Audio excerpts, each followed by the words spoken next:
Red line ہے شیعہ تمام مسلمانوں کا، یہ فقط شیعوں کا یا مختصر گروہ کا نہیں ہے۔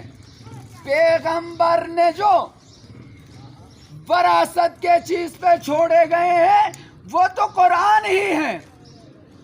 قرآن ہمارا آخری لہو قرآن پہ ہی بہے گا۔ تو جس ملک کے اندر اس قرآن کی بے حرمتی ہوئی ہے، پاکستان کی حکومت سے یہ اپیل کی جاتی ہے کہ اس کا بھی فی الفور نوٹس لیا جائے۔ یہ ساری قوم حسینی ہے، تم کس کا مرواؤ گے؟ یہ ساری قوم حسینی ہے،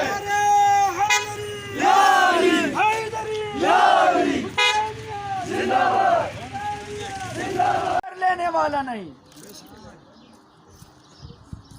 یہ پاکستان کے اگر انتظامیہ چاہیے بارڈروں پہ لڑ سکتے ہیں تو یہ چند گروہ طالبان ان کو پار چنار سے کیوں دور نہیں کر سکا؟ لیکن یہ لوگ قدم ہی نہیں رکھ رہے، اس طرف جا ہی نہیں رہے۔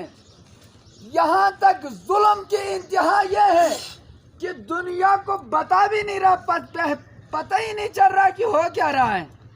میڈیا پہ اس حد تک پابندی کہ جتنا مرے مرنے دو، بیان نہیں ہونی چاہیے۔ یہ آج ہمارے مومنین کو پتہ نہیں ہے، اس وجہ سے کیوں کہ ٹی وی پہ چل نہیں رہا، خبر دے نہیں رہا ہے۔ تو ہمارا حکومت وقت سے اپیل یہ ہے کہ جلد از جلد اس کا نوٹس لے اور مومنین کو اگر پاکستانی ہے تو پاری چناری، اگر پاری چنار پاکستان کا حصہ ہے تو ان کو بھی پاکستان میں جینے کا حق ہے، تو ان کو بھی سکون کا سانس لینے کا موقع دیا جائے۔